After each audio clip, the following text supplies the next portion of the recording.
And live from Huntertown, Indiana, it's Soarin on the air again. Yay! Okay, I had to do that myself. Okay, so today we're going to talk about one of my favorite subjects, baby birds. This is the season for baby birds to be popping up everywhere. And I want to talk to you about taking care of baby birds and rescuing baby birds and what we do with baby birds. So bear with me, we're going to do a little slideshow so that this will all be reinforced for you. So first thing we're going to talk about is, look at that, would you? Oh, and they're all fuzzy and cute and warm and cuddly. And oh, they're so sweet. Oh, yeah. Even vultures are kind of sweet looking. Yeah. And little kestrels. And sometimes we find baby birds just sitting out there and they look like they just need to be rescued. But you know what? Maybe they don't. So they're sweet looking and they're fuzzy and they're cuddly.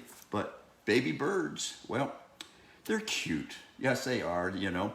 And they appear helpless. They look like they really need, and we humans, we just like to take care of them, you know. So it's just like when we get the little kid there at the hospital, you know, he's cute and everything's just great until the first load appears in the diaper, and then things start to change, you know, because, you know, they're kind of helpless and they need to be taken care of.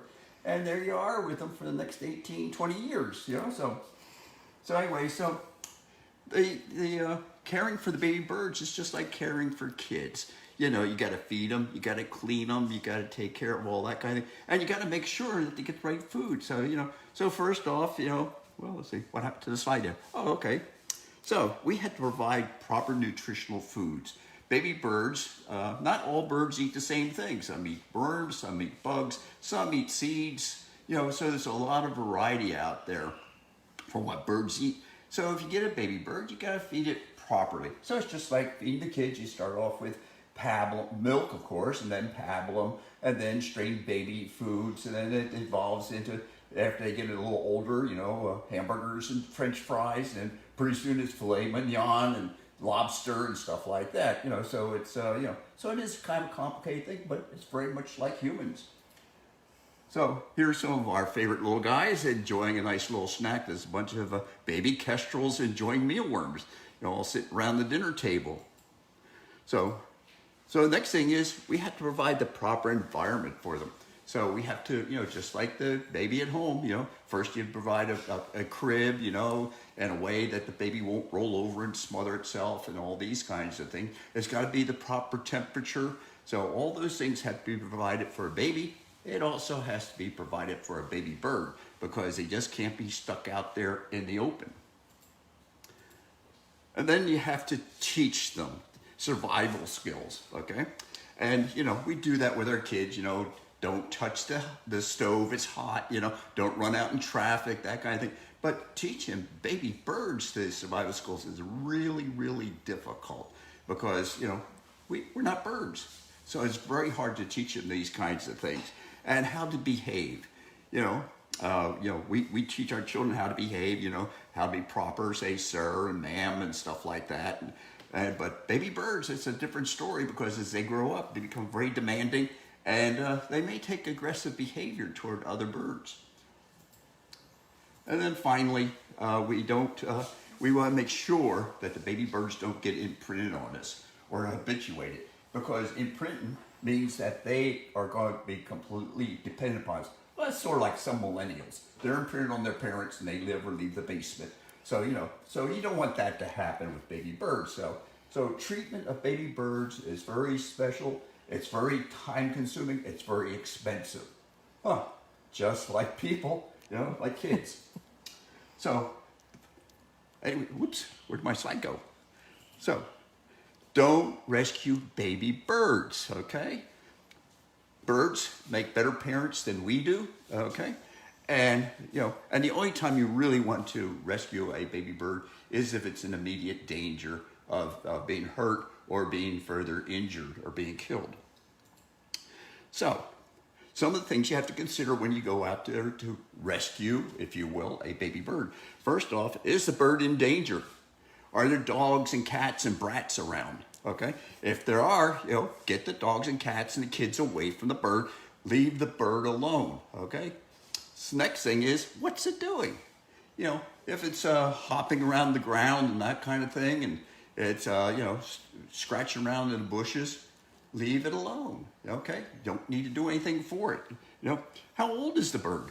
Is it a little nestling that's fallen out? Its eyes are closed or everything? Or it's just a fuzzy ball of white fluff? Or is it actually running around the ground, hopping up and down and trying to fly? So how old is the bird, you know? And are the adults around? Are mom and dad out there, sitting up there in the tree, you know, watching what's going on, ready to attack you if you come too close to the baby bird? So, you know, some birds really protect their kids. So, you know, so that's something to be considered. And is there a nest around? Has the nest fallen? Or is it, and if it has fallen, is it intact? Can it be taken care of? So there's a lot of things that need to be considered before you go rescuing a baby bird. So here's one condition. This is called branching. So, you know, when the cavity gets too close, you know, where these guys were nesting, you know, it gets a little stinky in there. Everybody's growing up. It's getting too tight. So mom moves them out onto a branch, okay? That's natural. And she may move them from place to place. She'll get them away from the initial nest because the stinky nest will attract raccoons or possums or other predators. So a lot of times they move them out. Some birds move them out because there are snakes that come around that will eat the babies. So there's a lot of reasons why mom and dad will move the birds out of a nest. And here's some cuties. You notice the cavity now has gotten a little bit too small. And so now it's time for them to push out. So sometimes the birds are out there because it's the natural way things are done. So we have different kinds of birds, and we'll start with nestlings. How do you identify a nestling? Well, typically nestlings come in a couple different scales or sizes. If you find a little naked bird with its eyes closed, that's a nestling. Okay, and yes, it probably needs help. There's a number of reasons why it might be on the ground. The nest may have fallen. Predator may have gotten into it. Sometimes the nest has been taken over by a cowbird, and the cowbird babies are kicking out the other nestlings that belong there. So that may have happened. Or sometimes the parents detect that there's something really wrong with the baby, and they eject it. You know, so there's a number of reasons why you might find a nestling on the ground. So first thing to do is return the nestling to the nest. I know a lot of people have heard the stories that, you know, if you get people stink on the birds, that the parents will adopt it. That's not true. We just tell the kids that so they'll leave the birds alone. Okay, but anyways, no, that won't. But if you keep coming and going to the nest, then people's stink does count because you could attract things like raccoons or possums or other predators to the nest. They'll follow your trail and eventually they will find that nest. So you want to do that. So basically, what you do is you put that little nestling back in there, let mom and dad take care of it. If the nest has fallen, you can replace the nest, okay? And we do that a number of times. You know, we'll go down there and we'll find the nest, we'll put it back up in the tree, anchor it a little bit, you know, and then, like I said before, leave the nest and the chick. So here's some examples of some things that we have done in the past. Here we took a flower pot, hung it in the tree, put the nest inside the flower pot, and there you go. You know, no major construction involved, and the parents came back to that and took care of the birds. You know, the parents really, really want to take care of their babies. So you can put up something like this, or the other thing is you can go locate the hole in the tree where the bird came from. You know, get a ladder up there, make sure somebody's holding on to the ladder. You know, we've had some serious injuries in the past. But anyways, so take the baby birds, stick them back in the hole where they belong, okay? Sometimes the tree has broken off or something has happened to the tree. So we build a nest box for the babies. We put the nest box up there. There's the cute little screech owls that fell out of that nest hole. Well, actually out of the broken tree. And back up they go, back into the nest. So we do things like that. Or sometimes we just put a shelf up there, a box to hold the nest up in the tree. And here's one that we put in down there in Noble County. And but there have been other things that we've done. like just doing something simple, like taking an old plastic laundry basket, taking some bungee cords, wrap those around the tree trunk, put the babies in it, and the mom will come back, mom and dad will come back and take care of the babies for you. Very simple things to do. Let's see, whoops, went the wrong way. Or we could be a little more expensive, a little more exclusive. We can actually give a nice little woven basket, laundry basket for the babies. So we try to put back the bird. Sometimes we have to get the local tree service and their cherry pickers, and we'll go back and we'll ride the cherry picker up, put the babies back in the nest hole. And in one case, we actually used the REMC people. They had a red-tailed hawk nest in one of their substations.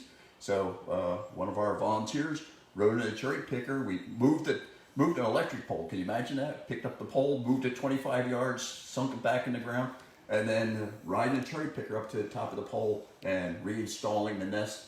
And within an hour, the parents were back, tending the nest, taking care of things. They were a little confused though. They weren't, how did that nest box, or their nest, move 25 yards? But they went right back to taking care of the kids, or the eggs. So fledglings. Fledglings are little older birds, and these are typically what most people find. So what's a fledgling? A fledgling has all its feathers, okay, but they haven't completely grown in yet. There's still a little bit of fluff on it, you know, and typically it's hopping along the ground through the bushes and that kind of thing.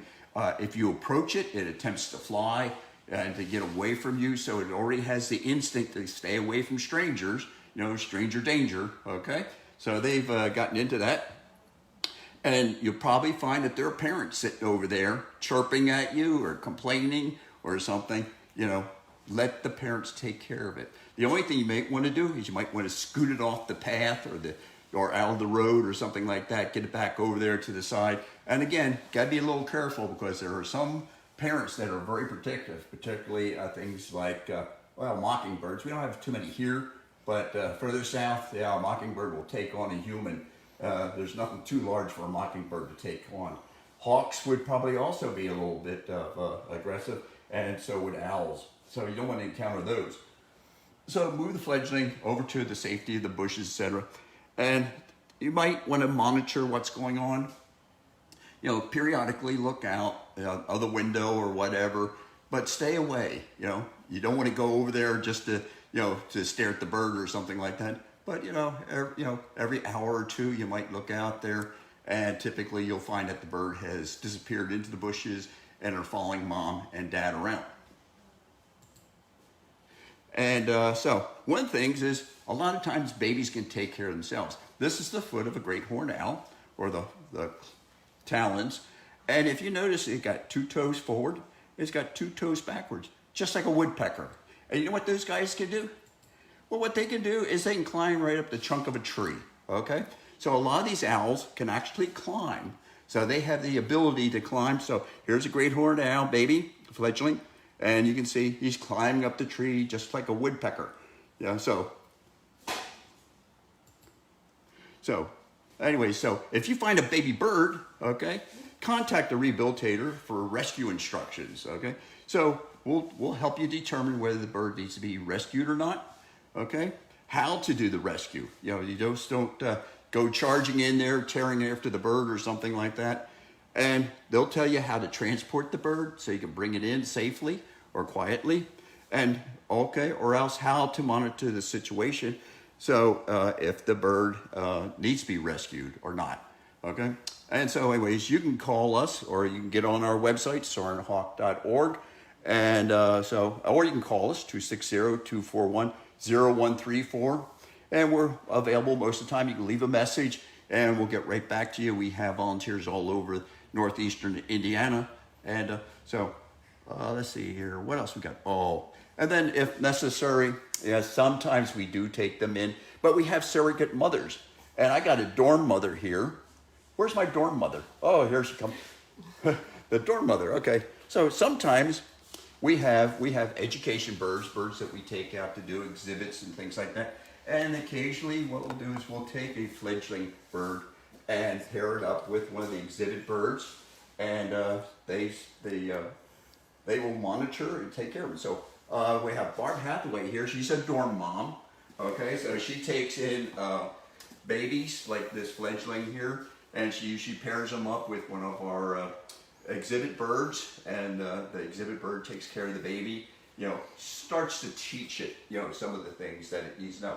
So, what do you have nowadays, Barb? Hey Bob, I have, right now at home I have Indy, our educational owl, and a small baby Bard, and Indy is playing surrogate mom.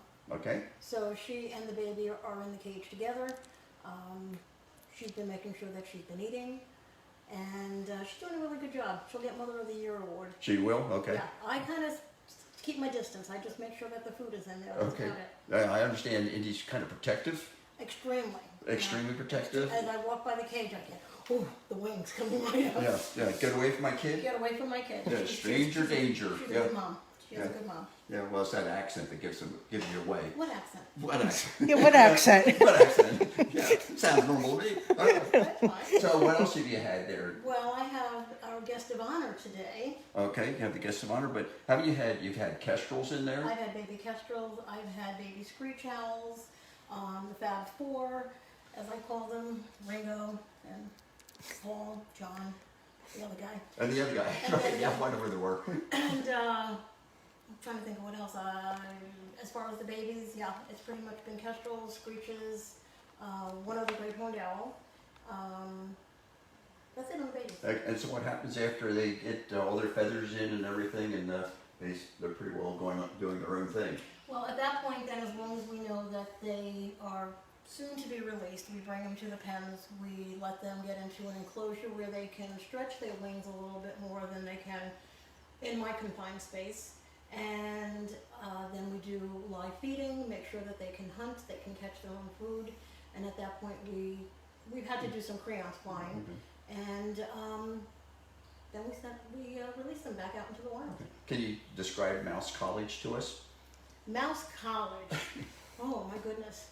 Do you mean Mouse Collage or Mouse? Mouse College. Yeah. What? Mouse College.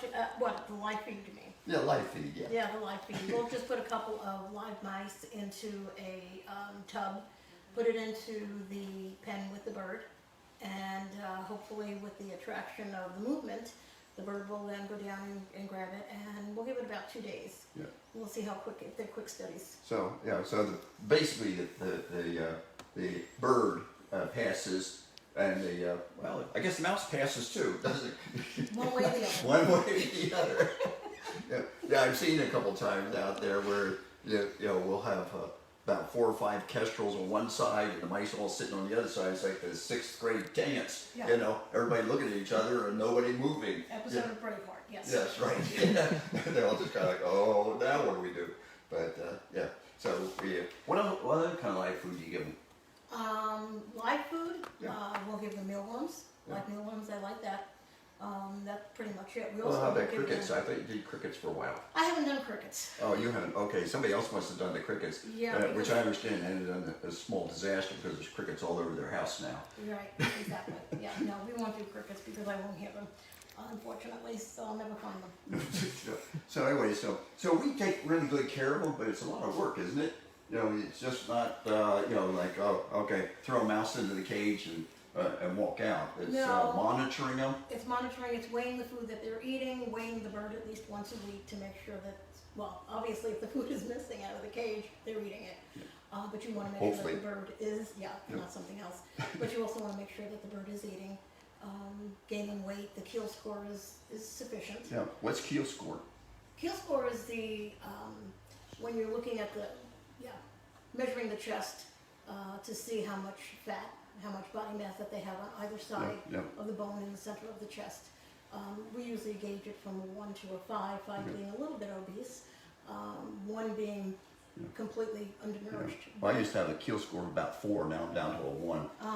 So Well, then you gotta get somebody to feed you a little bit more. I know. I got some live No, I have mice. to, Yeah. actually, I have to do some more exercise, is what I gotta do, you know, build up the pecs. There you You know, go. that's what I need to do for so that's what the babies do. So you're out there exercising them and getting them moving and doing things. Yep, we're gonna get, as far as the babies that are in the house, well, the one right now, again, we're letting Indy take care of everything. Right, yeah. Because we want to be able to release her, there's Oh, nothing yeah, wrong right, with yeah. her We don't physically. want to imprint it on you. Correct. So I keep my distance, just basically give her the food, try to clean out a little bit of the cage and let Indy do the rest. For the other birds that we've had, I've actually had to use a puppet. I've had to be behind a sheet Right, to okay. make sure that the bird doesn't imprint.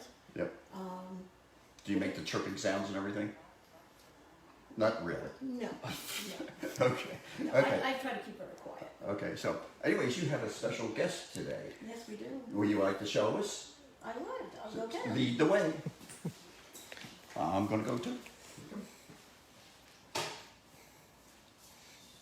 Okay. With our guest. Where's our guest? Where's our guest? What is this, an entourage? Wait a minute. One in. Okay, well, I'm gonna come in here. Got questions yet or comments? A lot of comments. A lot of comments, okay. So this is our special guest, Barb, and We don't know her name yet. we don't know her name yet. So But here is her stage for her baby shower. Hi. We're waiting anxiously to find out what her name will be. Oh, good job. Good job. So you want to tell us about how we came to get this little bird? This sweetheart came to us on April 21st. A concerned homeowner by the name of Dave Meadows Yep. in South Whitley contacted Soaring Hawk and said that there were a couple of, don't say no, a couple of baby birds on the ground. And Sue and Bill Oberg, two of our volunteers, went out to South Whitley and picked up the birds. She was one of two, so her sibling is actually in our rehab facility and hopefully will get released. Oh, Thank you. Oh, good job. He'll get released, but this baby, unfortunately, and you can tell from her left wing, had a severe wing droop, and X-ray examination showed that she had a malunion of a fracture. okay. So either she climbed back up into the tree herself after breaking the wing from falling, or a good Samaritan found her and did what we do as people and re-nest them, and didn't realize that the wing was broken. Mhm. So because of that, we get to keep this lovely lady. Yep. Lovely girl, I should say. We're not at a lady yet. Nope. Definitely rousing here. But she will become our newest educational bird. Yeah. So And she's extremely inquisitive. Yeah. Working with her at home has been a treat. I have an African gray parrot who talks to her. She hoots at her, and Yeah. this baby will respond if you just stand there and stare at her. She chases the dogs around the kitchen. She has lots of enrichment toys that our volunteers have made, and we've been cycling through the different toys to see which is her favorite. So far, it's a paper towel roll with twigs sticking out. She truly enjoys that. She likes things that hang. She'll pull on things, strings and such. And as you can see, she's quite inquisitive. There's something up there that's catching her attention. Well, it could be sounds from the air conditioning stuff that, What's up there? yeah, What's up there? it's all new and different, so. But one of the things that we try to do when we're working with an educational baby is to make sure that we're going to be able to touch her feet, because we have to be able to put dresses on, and look at that, she's being very good. And she's just nibbling, she's not hurting. We like to check their feet to make sure that they don't have any problems, and also check their chest for the keel score. Look at those big feet. And Could we you also show wanna us look where at the keel score would be taken, please? Hang on a second, sweetie. So, in the middle of her chest, she'll have her keel bone, and you can put your fingers on either side. And right now she is at about a 2.5, so she's a pretty healthy bird. She eats very well. How much does she eat a day? Well, it varies. I mean, most of the time you would expect them to eat it all at night, but she has eaten during the morning. She usually likes close to 2 to 3 large mice, or small rats, as you guys call them. Yep. 1 or 2 chicks, and she's been known to eat throughout the day, so it's not just in the evening. Yep. So, But she's about, what did we say her weight was? She's about 1,440 grams. okay. So she's a good size. Yes, it is. And she's quite heavy. Yep. There's a big difference. Yeah, how's your arm doing? Got great muscles. Yeah. There's a big difference picking her up and then picking up my African gray parrot, who's only a couple of grams. Yeah. So what was next on the schedule? Well, next we're just gonna talk about, that we came up with 4 different names the volunteers did. And we decided in order to honor Apollo and Zeus, we wanted to stick with names in Greek mythology. So that's where we got the 4 names, and Bob is going to go to the ceremonial balloon. Okay, hang on to the bird. Yep, let's Barb, why don't we put you guys over here? Okay. Okay. This isn't going to powder me or anything, no? No, no. No? I thought about it, but. Okay. Okay. We'll see what everybody selected for name. Oh, Yeah. okay. Oh, okay. There's the magic scroll. When do we get it? And, Right next to the poop. yeah, I know. Okay.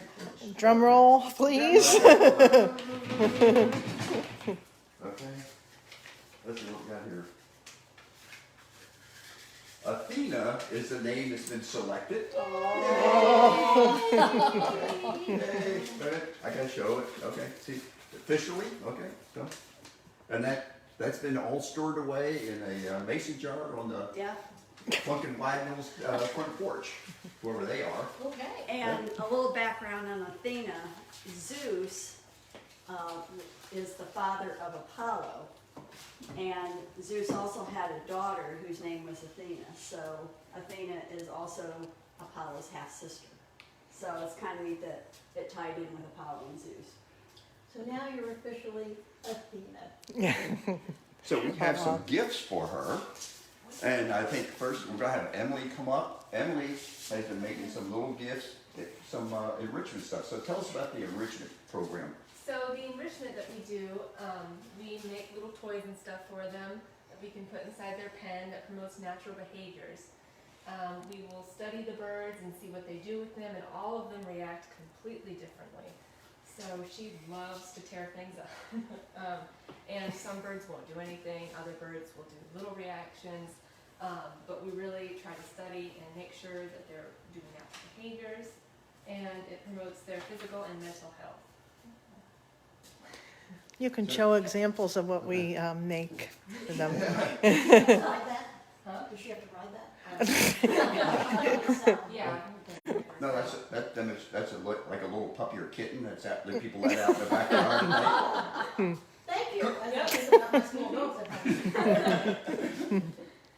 So they'll play with this, and she can tear it up. Good job, Athena. Paper? Not bad. Okay. And then other things, like here, she can rip this up and Oh. Oh. like the sticks. Oh. And then, Oh, that's one of the kids' favorites. yep, we have little flowers that she can tear out. Some paper that she can pull out. You know how much I paid her to do this? Yeah, I know. Oh, she a girl. Yeah. And there's a lot of parents out there with newborn kids that are wondering, how long is it going to be before my kid does that? You know? Yep, and this is a baby great horned owl. So she can play with this. Likes the She sticks. looks in the mirror at home, and that's not what she sees. No. She does like her twigs. Yeah. And then other stuff that she can yank and pull out.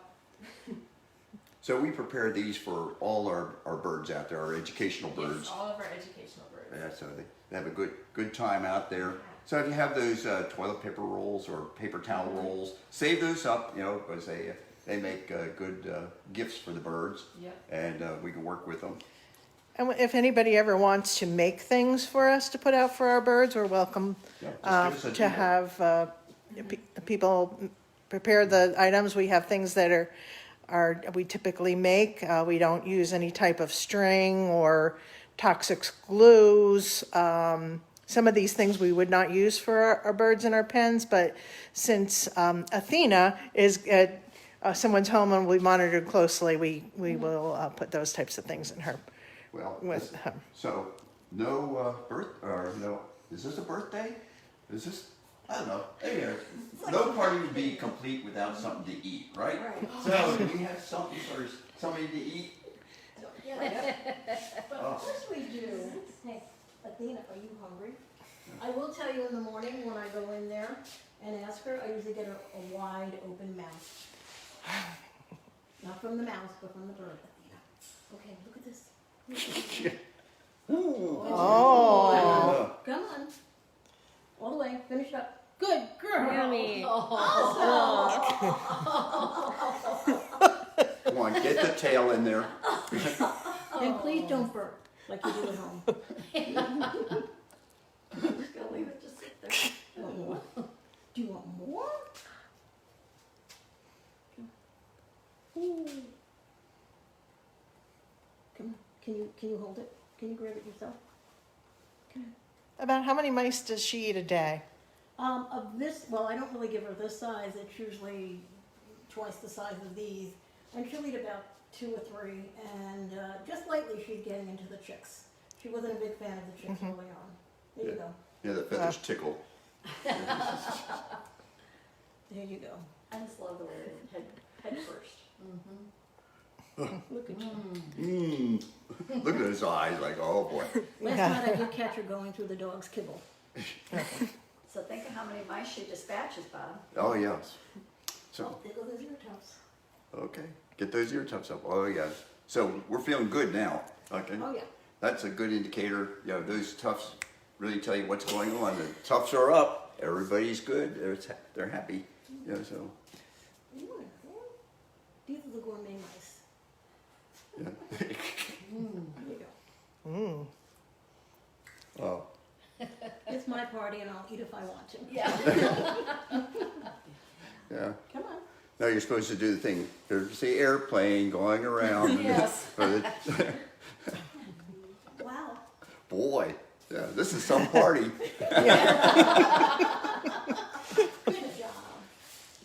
So anyways, I don't know. I think we've just about run out of time. Do we have any Well, questions? or Pam something? has Oh, something to that's present. the other gift that we have for Athena. I forgot about that. Sorry.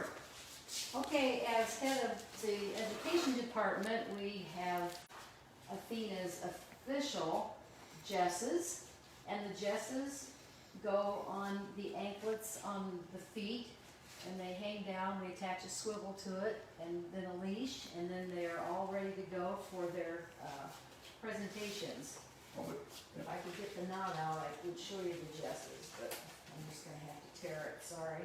Right now she's What? pretty good sitting on the gloves without the jesses, obviously, but it'll be easy to take her outside. Yes. A little fresh air and meet the neighbors. Right, so, thank you. So this is the anklet that goes around her ankle, and then the jesses go through the anklet, and then we put a leash on, and she's ready to go for presentations. So these are your official education equipment. Yay! Can you get a little rousing? Yay! I think she wants to eat them. Tastes like mouse. Okay, or kangaroo. Is this what you want? You want So, a little? have any questions or anything from anybody? No, a lot of positive comments saying those ear tufts are so cute and adorable. Athena is definitely enjoying her party, and people are saying, "Yay, Athena!" Yeah. And welcome to for Athena, and Dave Meadows and his grandchildren are watching. So Thank you, Dave. yeah, thank you. Thank you. Thank- Soarin Hawk. Right? If it wasn't for Dave Meadows and for Sue and Bill, you wouldn't be here. And of course your parents. Yep. And also, I just wanted to thank Barb for taking care of this beautiful bird for us. I think we had to twist your arm a little bit too.